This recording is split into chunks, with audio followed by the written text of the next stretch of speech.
Squidward. Yellow sand look like SpongeBob. You still rock bottom at the bus stop, bitch. Squidward nose up in your hole. Dick in the sandy cheek, she touch her toes. Leaving like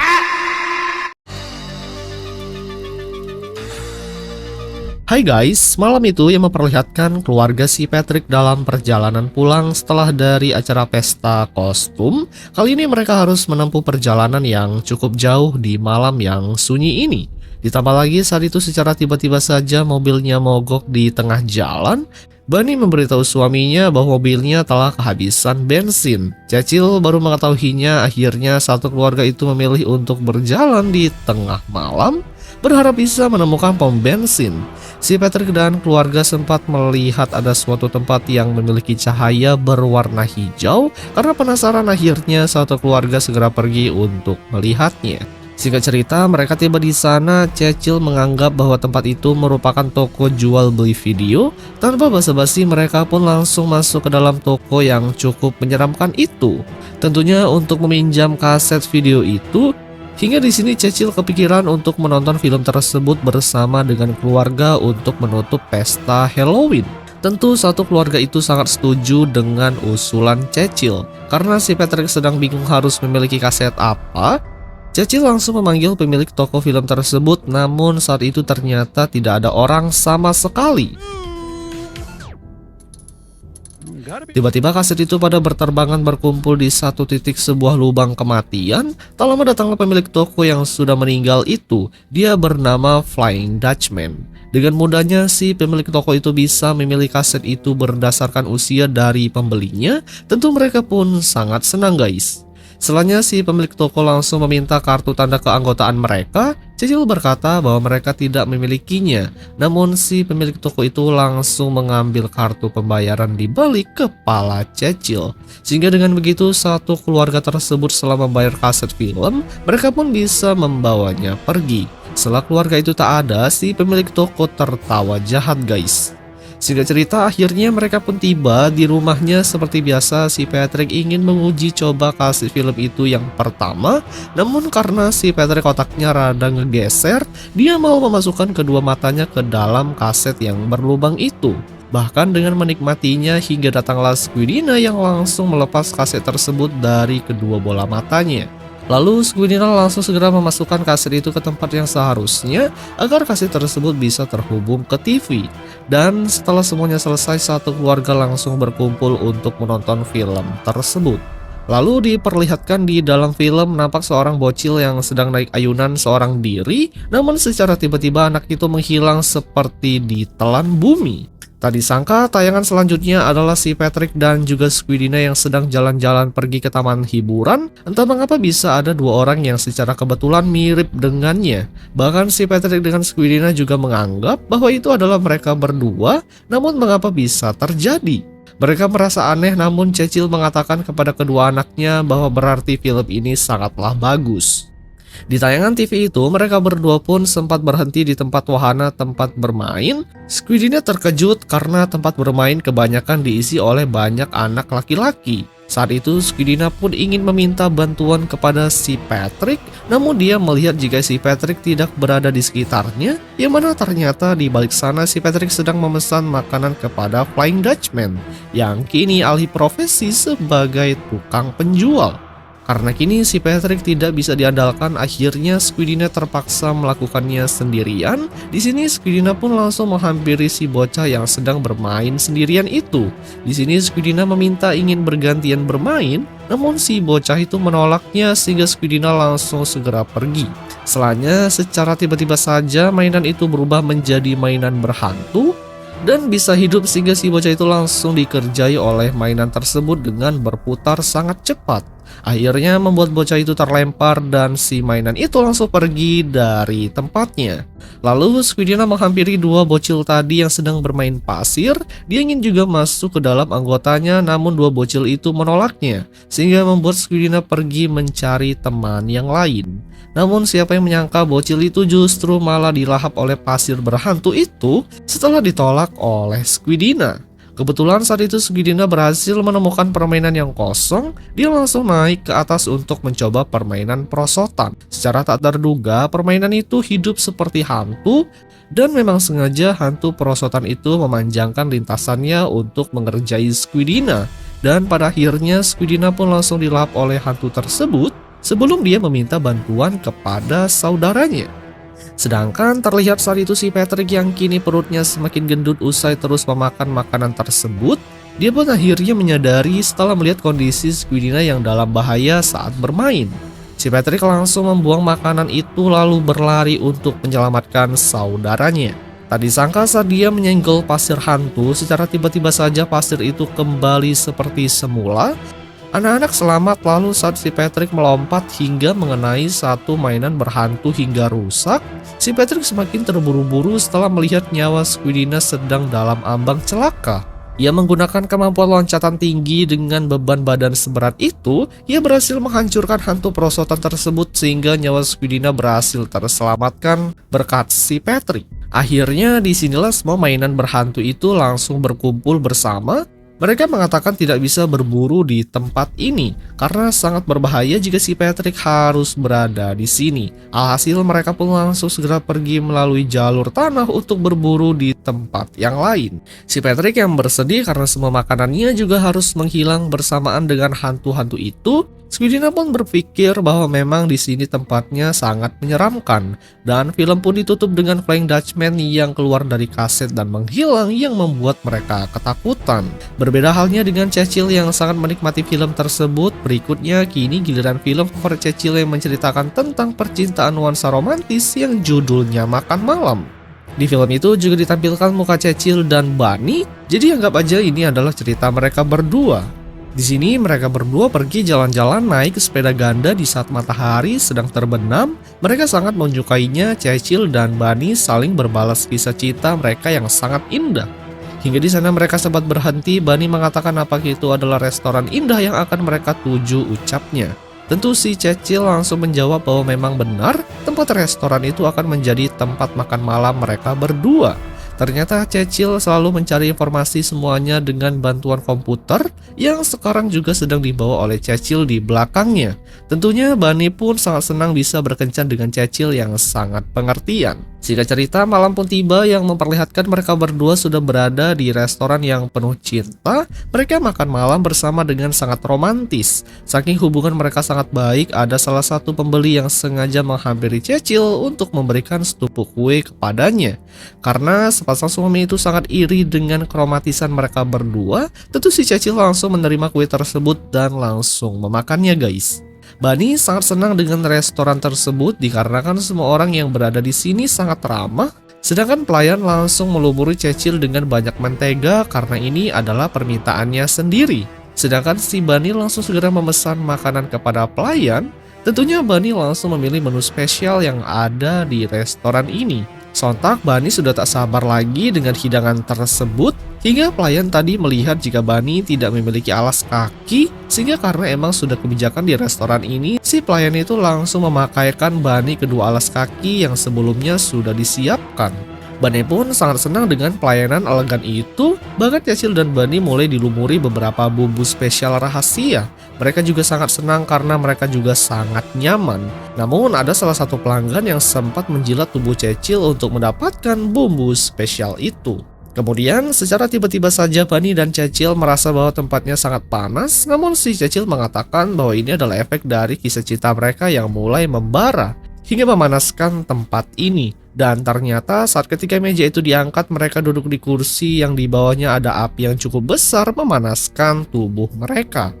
Lalu setelahnya pelayan itu langsung menyuruh Bunny untuk turun dari kursi, sedangkan si Cecil malah dipanggang dengan api layaknya seperti daging. Begitupun dengan Bunny yang mengira adalah restoran spa pijat. Lalu salah satu pelanggan meminta pelayan untuk mengecek apakah makanannya sudah siap. Saat itu si pelayan langsung memasangkan alat pengukur suhu panas di kepala Cecil, sehingga pada akhirnya si Cecil menyadari bahwa mereka berdua dalam bahaya karena akan dijadikan santapan bagi para pelanggan di restoran tersebut.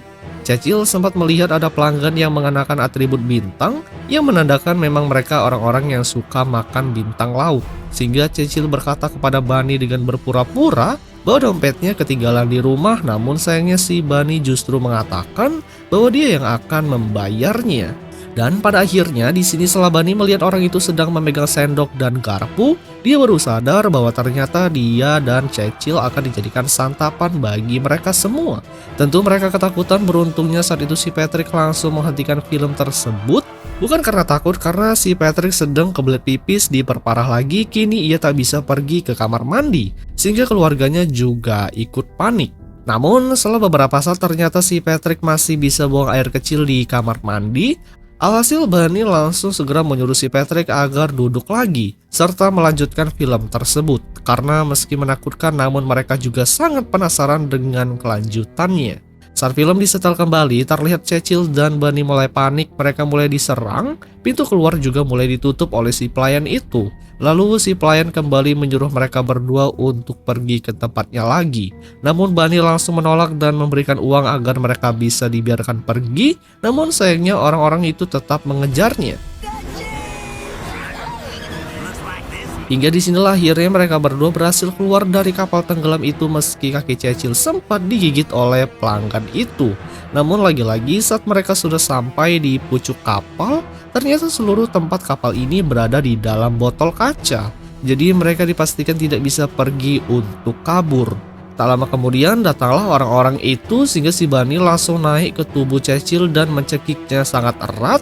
Yang mana tujuan dari Bunny sendiri membuat kepala Cecil membesar karena di kepalanya masih terdapat alat pengukur suhu. Jadi ketika alat tersebut dilepaskan, mereka pun bisa terbang layaknya seperti balon dan keluar dari botol itu.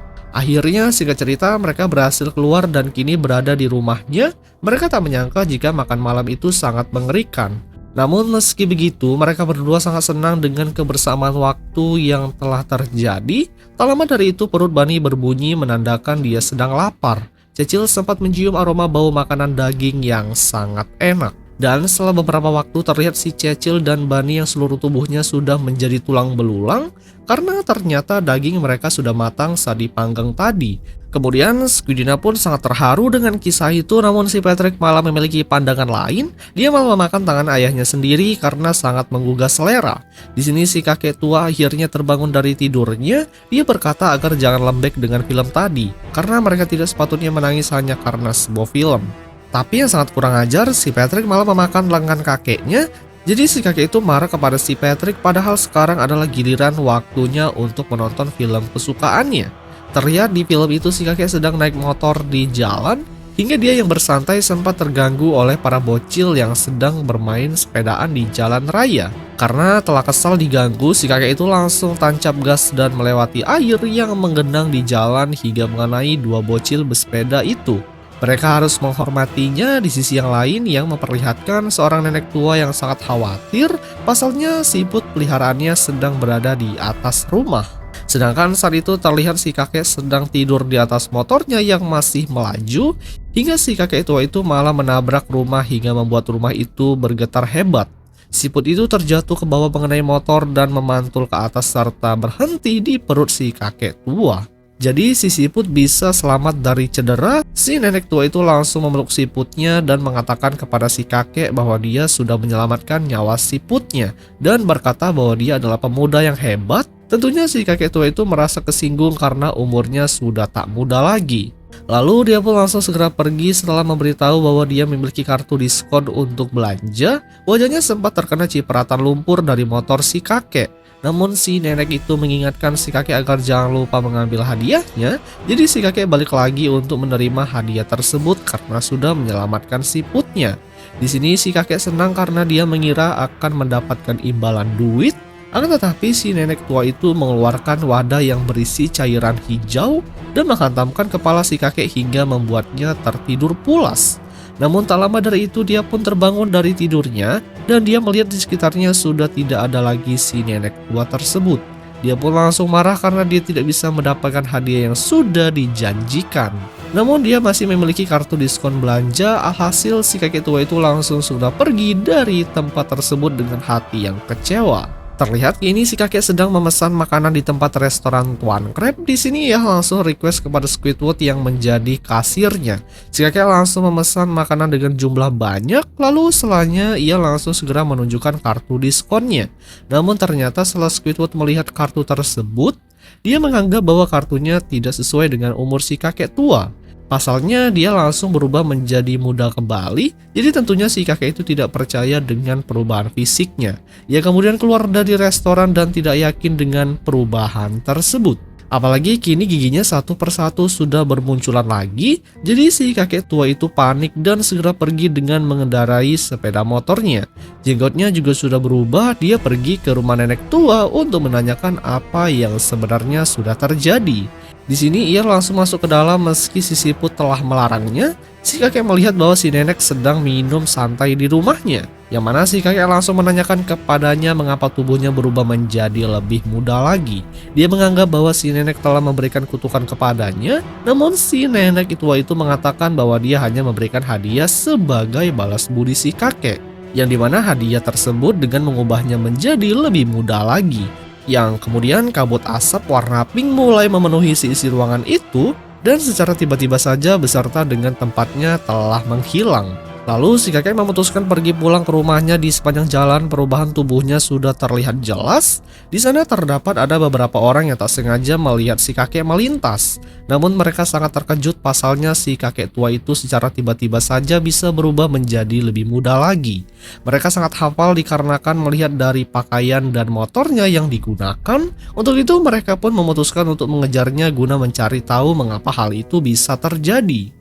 Penonton menganggap mereka sedang kebut-kebutan di jalan, namun kenyataannya mereka berkendara dengan sangat pelan. Salah satu dari anggotanya mulai melakukan penyerangan terhadap si kakek hingga terjatuh dari motornya.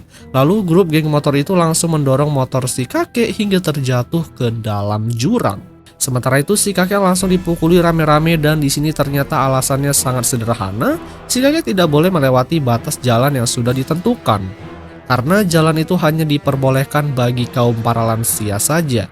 Jadi anak muda tidak boleh masuk ke kawasannya. Jika terus dilakukan maka mereka akan menyerangnya lagi. Setelah mereka pergi, dia pun berjalan kaki untuk pulang ke rumahnya. Namun perubahan tubuhnya terus terjadi. Awalnya masih muda, kemudian jadi anak-anak, dan berakhir dengan menjadi seorang bayi yang bisa merangkak. Lalu dia tiba-tiba di layar gelap, si kakek itu ketakutan dan terlihat dia sudah berubah menjadi seperti telur dan akhirnya menghilang dari muka bumi. Terlihat saat film itu berakhir, si kakek tua berkeringat dingin karena filmnya benar-benar sangat menakutkan untuk dirinya. Si kakek itu pun terkejut saat melihat keluarganya tertidur di saat dia sedang menyetel film kesukaannya. Dia lalu langsung membangunkan semua keluarganya agar jangan tidur lagi. Di sini Bunny langsung meminta maaf kepada ayahnya karena di saat itu mereka terlelap tidur tanpa menonton TV bersama. Hingga suatu keanehan terjadi karena semua kaset itu malah melayang-layang di udara. Squidina mengatakan bahwa kaset itu sangatlah berhantu dan mereka harus segera mengembalikan ke tempat asalnya. Singkat cerita, mereka sudah berada di tempat kaset itu dan segera mengembalikan semua kaset itu kepada tempatnya. Namun saat akan kembali, justru si Patrick tidak bisa menemukan pintu keluar karena pintu sebelumnya sudah menghilang. Yang kemudian datanglah Flying Dutchman yang memegang kaset dan mengatakan bahwa mereka sekeluarga telah lalai dalam kebijakan yang sebelumnya sudah dikatakan. Karena mereka salah, mereka pun harus menyerahkan seluruh jiwanya untuk diserahkan kepadanya sebagai hukuman. Yang kemudian secara tiba-tiba saja kaset itu mulai terbang dan membawa mereka. Disinilah sekarang sekeluarga berada di suatu tempat. Satu keluarga itu seperti memutar benda yang cukup besar dan selamanya mereka akan berada di tempat tersebut sampai abadi. Dan ternyata mereka telah berhasil masuk ke dalam kaset itu untuk dijadikan pekerja bagi hantu Flying Dutchman. Seumur hidupnya mereka akan selalu terjebak menjadi budaknya. Yang kemudian film pun berakhir guys.